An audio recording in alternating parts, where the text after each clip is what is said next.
Fala galera, Capitão Fernando Almirante Navarro para mais um Nerd Fiction e hoje review do segundo episódio de Star Trek Strange New Worlds.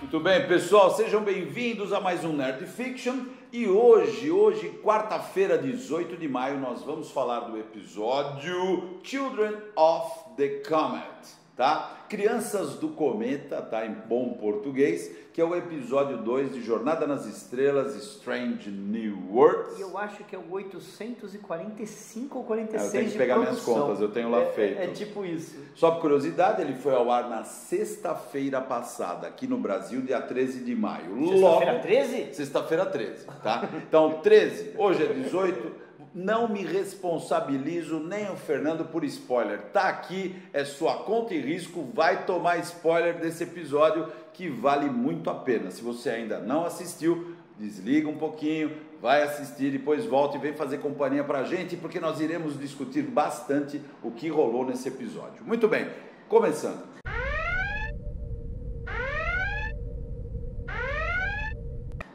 Primeira coisa, como é bom ver um episódico. Como é bom. A gente pode fazer um review de verdade.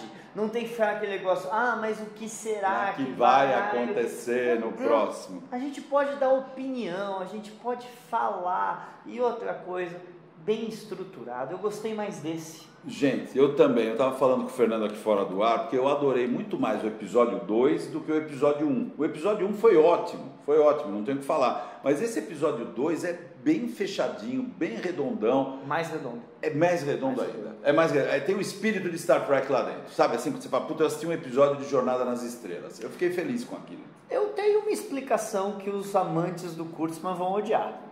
O Kurtzman não dirigiu, não produziu e não escreveu. E não mexeu no roteiro final. A gente não tem como saber, mas assim, pelos créditos, a gente sabe. O showrunner é o Akiva Goldsman, não é o Kurtzman. O Kurtzman é o chefe dele, tá? Quem escreveu o episódio? Quem escreveu foi Henry Alonso e Sarah Tarkoff. Que são listados como produtores executivos. Eles se deram bem, eles são listados como produtores executivos, mas eles se deram bem porque eles só trabalham em série teen. Só trabalham em série teen. Agora, não são do ramo ficção científica, mas escreveram um bom episódio de ficção científica.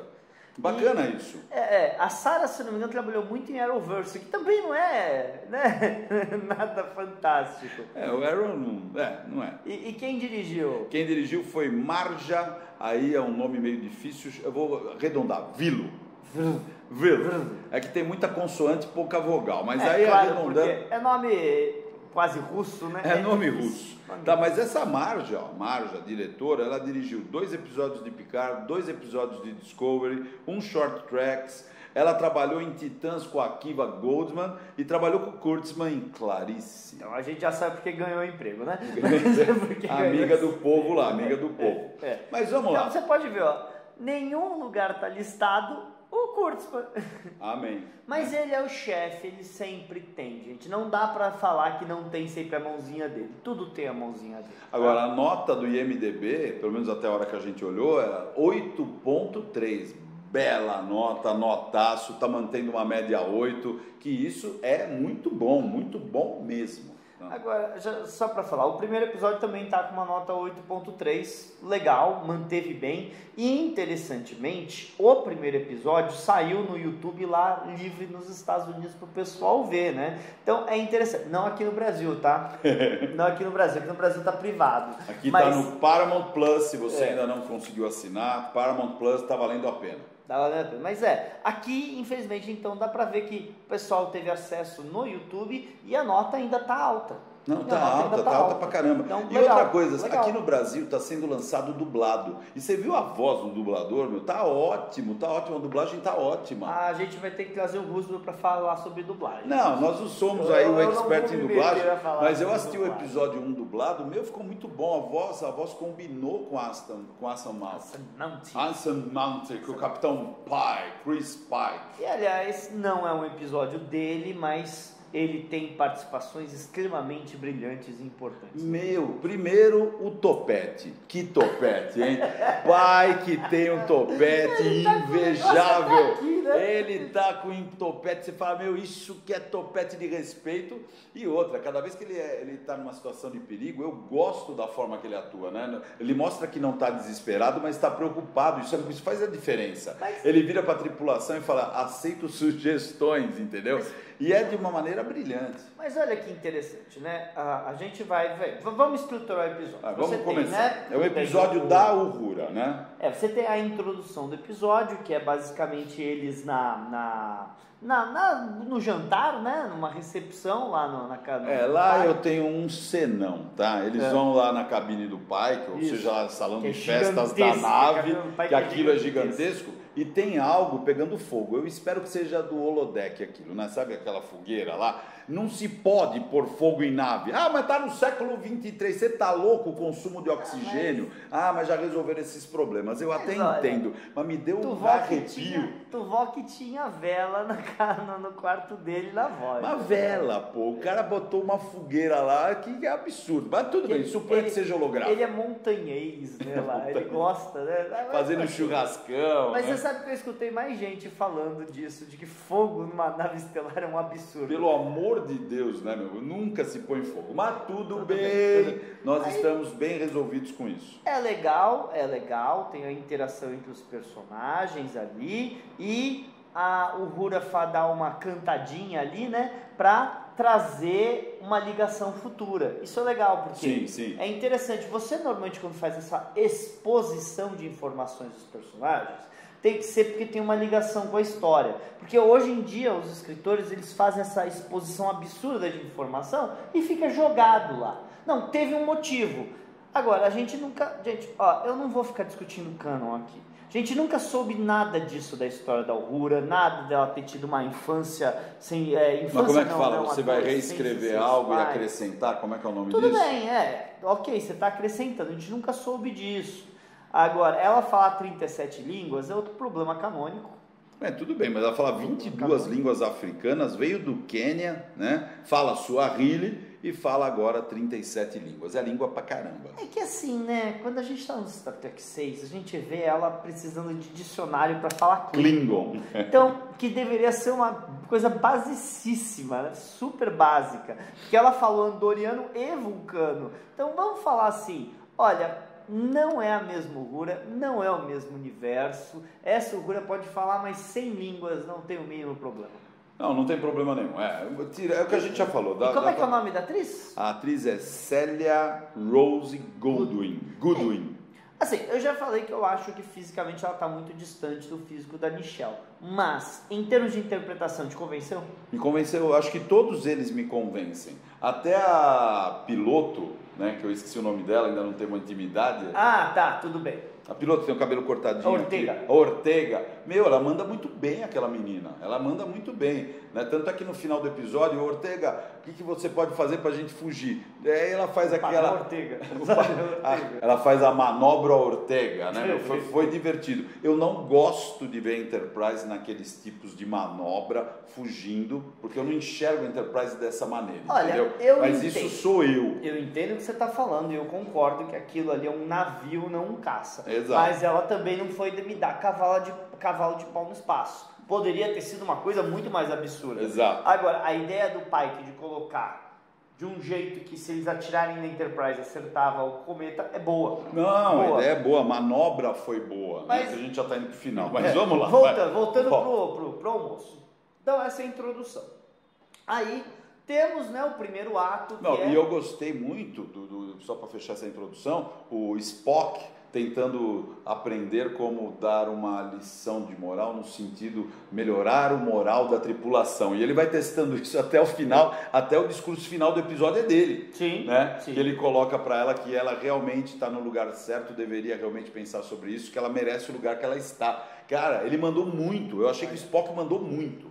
Assim, uma coisa que o Newton do Papo nas Estrelas falou, que eu estava vendo, e eu concordei com ele, uma coisa que eu não tinha imaginado, não tinha pensado. O Spock e a Uhura estão fazendo o papel do Martin Luther King e da Nichelle Nichols. Porque a gente nunca soube da Nichelle Nichols, da Uhura, da Nichelle, querer deixar a Frota Estelar. Mas a gente sabia que a Nichelle quis deixar Star Trek. Exato. E o Martin Luther King falou, não, fica.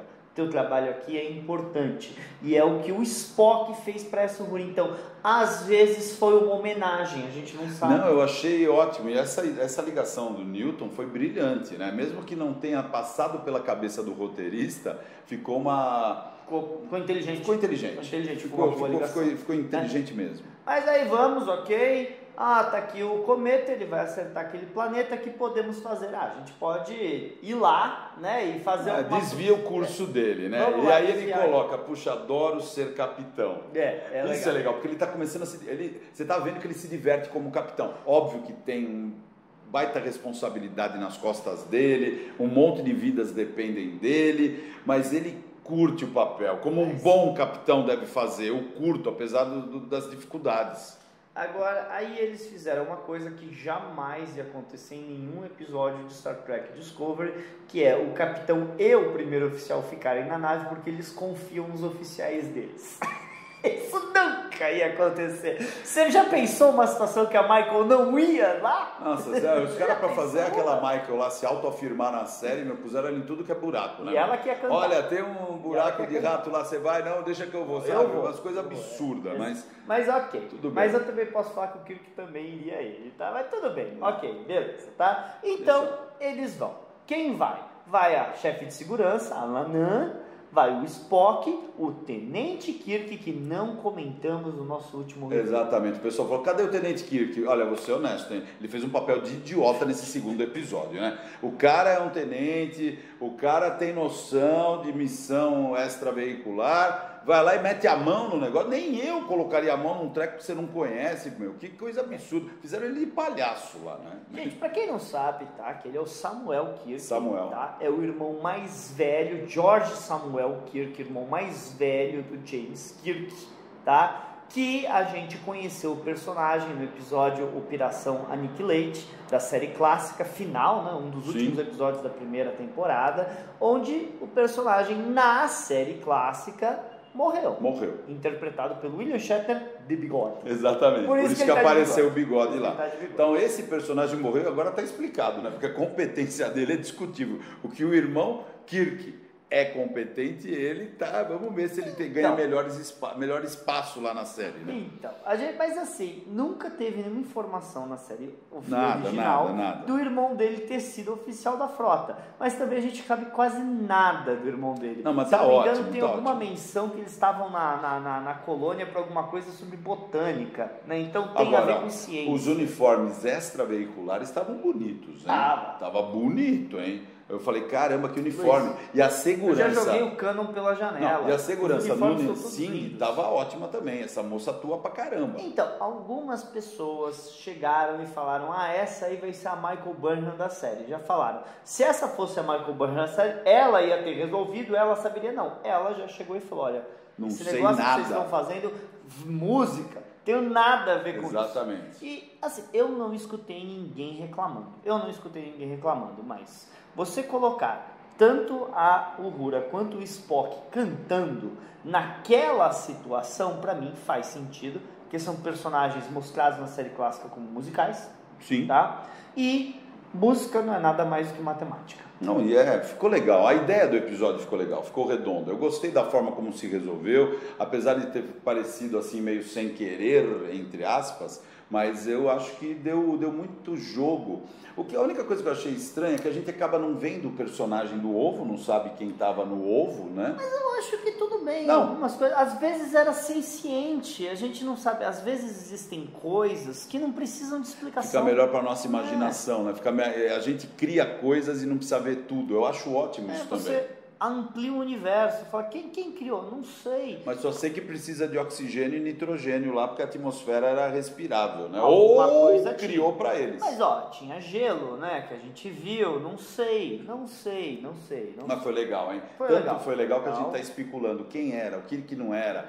E aí, vamos lá, aí eles conseguem conversar com aquela coisa, mais ou menos. Sim, eles começam, né? Depois que o Tenente Kirk faz besteira, né? A gente vai começar aí o nosso segundo ato, que é a hora que chega os Shepherds, né? Que seria, Shepard é o cara que guia a ovelha. Como é que é o nome em português disso, Deus do céu?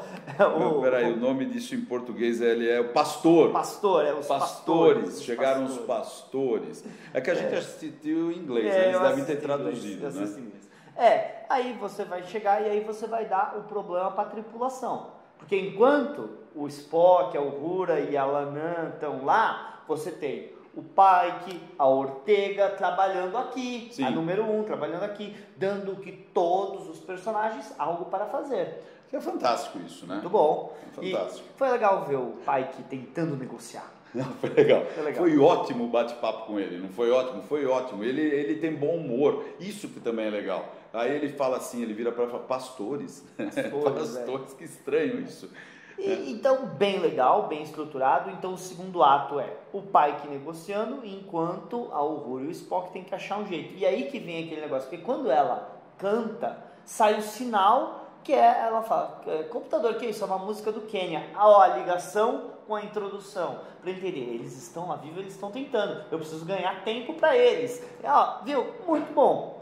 E aí então, né, a Uhura consegue, com a ajuda do Spock, mas ela consegue, eles voltam para a nave e vamos começar o nosso terceiro ato e o ato final, que é a batalha, que tem que ter emoção, né? Sim, tem que ter emoção. Tem que ter emoção. E aí veio a minha parte favorita do episódio, uma coisa que eu não vejo em Star Trek há muito tempo.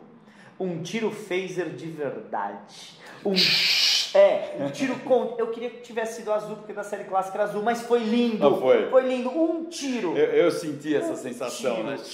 Vai, caramba, é um phaser. Não foi arminha de Star Wars fazendo piu, piu, piu, não. Fez um... sabe? É perfeito. Foi tiro phaser mesmo, de verdade. Custava...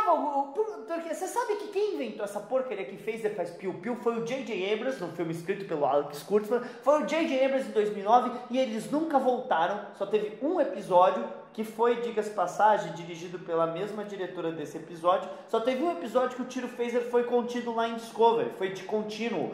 Pô, gente... Phaser é contínuo, disruptor é tchum. E aí começa a manobra Ortega, fugir, tal, se esconder, ficar entre o cometa, né, e aí o planeta. O pai que dá uma de Kirk, fazer lá a manobra carbonite. A manobra carbonite, né? Se fazer de morto ali, né? Não foi nem a manobra carbonite. Foi a manobra carbonite, que ele falou que se ele estourasse a nave, não é eles bem iam explodir, a manobra mas é carbonite. bem parecido. Mas aquela manobra de se fingir de morto, que ele faz contra os Orianos lá no... Teve bastante coisa que você já viu na clássica e falou, ele usou. Babel, né? Ele fez a coisa, ficou legal, e aí o Spock vai lá, não encosta, né? Não encosta.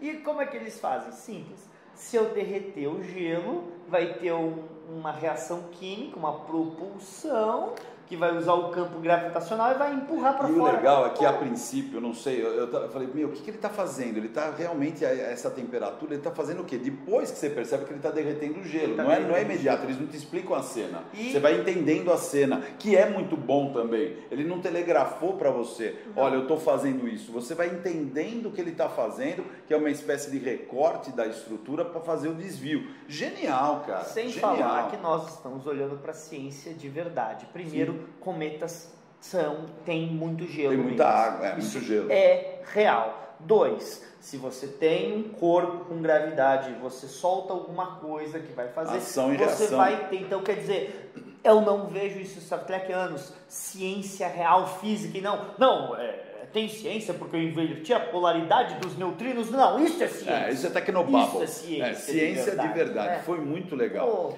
E aí... Ou melhor, eles conseguiam fazer Star Trek de verdade, né? Olha que coisa essa estranha. turma atual consegue. E aí, quando acaba a história, o planeta é salvo e eles vão analisar os dados, ele vê que tudo isso já estava predestinado, ou melhor, já tinha sido telegrafado, ditado antes, como se fosse temporal, a estrutura do ovo fosse senciente, né? E ainda mexesse com o tempo. Em Voyager, Enterprise, na série clássica, você sempre tinha um epílogo. Que depois do grande momento de salvamos o dia, tem aquele momento que estão sentados, ou na cabine, ou no bar, ou em algum lugar, e alguém fala alguma coisa que faz a gente repensar sobre o que acabamos de acontecer. E é aquele negócio da Uhura. O cometa já sabia que isso ia acontecer. Ah, então o cometa ia desviar? Não, o cometa sabia que você ia fazer aquilo. Como isso é possível? Não sei. Nem tudo tem que ter respostas no universo. Existem mais mistérios entre o céu e a terra que podem sonhar. Mas a especulação ficou legal, tanto Sim. é que você fica pensando, fala, puta, o cara era senciente, os caras têm uma máquina do tempo, eles enxergam o tempo de maneira invertida, como é que funciona isso? Nós temos tantos seres que vivem fora do tempo em Star Trek, como os habitantes da fenda espacial, né, os emissários, desculpa, os profetas. Mas olha que delícia, a gente está especulando, pô, o que poderia ter acontecido? Quer dizer, eu estou tendo subsídio a partir de um episódio para ficar batendo papo com os amigos sobre algo, pô, o que poderia ter sido? Sim. Cara, maravilhoso, maravilhoso. E foi muito bem. E no meio de tudo isso, porque essa é a parte episódica. Agora vamos na parte serializada, que é a ligação com o resto. O pai que continua passando pelo dilema moral do que ele teve, de uma coisa, e então vê que o cometa sabia o destino dele, não afetou o cometa, dá uma lição de moral para o pai, que saber o futuro dele não faz com que ele não possa viver a vida. Foi o papo dele com a Chapel no final, não foi com a Chapel, foi com a número 1. Com a número 1, foi com a número 1, isso, é. Meu, que final legal, né? Legal. E você fica, e outra, veja, isso é uma maneira interessante dele lidar com o medo dele do futuro. Não é uma maneira paralisante, não é uma maneira chorona. O cara está lá discutindo de maneira filosófica, ele está lá com a cabeça em pé e fazendo a parte dele. Foi bonito, meu, isso dá para aceitar, entendeu? De uma maneira bacana, digna, né? Uma coisa digna. E eu acho que foi até bonitinho no final, ele olhando a foto das pessoas que ele vai salvar.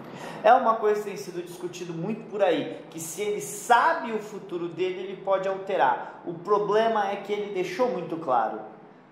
Porque a número 1 fala para ele, né? Ele fala, mas se eu alterar, eu não salvo aquelas crianças. Exatamente. Eu vou fazer uma coisa, mas eu vou fazer isso de uma maneira honrosa. Eu vou enfrentar morrer, o futuro. porque ele não vai morrer, né? E ele não sabe que ele vai ter um final feliz. Se eles manterem o canon, que eu não acho que eles têm a mínima obrigação nesse ponto de manter, já mudaram tanta coisa, não tem necessidade, mas se eles manterem o canon, eles vão estar falando basicamente, eu sei o meu destino e o meu destino é nobre, eu vou morrer de uma maneira heróica. Com a cabeça em pé e falando, eu tenho que salvar esse povo e vou entregar minha vida em função disso. E tá tudo certo, né? É bonito isso, bonito. Tá bem feito. Agora, só para mencionar algumas coisas. A Chapel, né, que é a Jazz Bush. Ela interpreta uma Chapel bem mais atiradinha, né? Sim, deu umas cantadas no Spock lá. Eu tô vendo indícios de um quadriângulo amoroso. Porque você sabe que o Kurtzman que escreveu que o Uhura e o Spock, né, tinha uma coisinha lá nos filmes, né? E a gente vê uma aproximação dos dois, uma química, inclusive, entre os atores. A gente viu o flerte da enfermeira Chapel com o Spock, certos ciúmes da Uhura com o Spock, e não esquecemos da T'Pring em casa, não esquecemos da T'Pring. Temos um quadriângulo amoroso. O Spock tá com tudo aí nessa série, né? O Spock é o cara dessa série. Mas olha, pessoal, agora só duas coisas. Espero que ele não troque todas elas pelo Kirk, tá? Para, nem fala. Duas coisas que me incomodou um pouquinho. Não é uma coisa que peca contra o episódio, mas, por exemplo, eu acho que não havia necessidade da Uhura várias vezes, passou de 4 vezes falar, é minha primeira missão, é minha primeira missão, é minha primeira missão. A gente já sabia, desde o jantar que era a primeira missão dela. Então isso eu acho que forçou um pouco, tipo, respeita que é a primeira missão, ou aguenta que é a primeira missão. É muita insegurança mostraram na Uhura. Isso eu não achei necessário, podia ter sido cortado. E tem uma coisa que me incomoda. Me incomoda. O quê?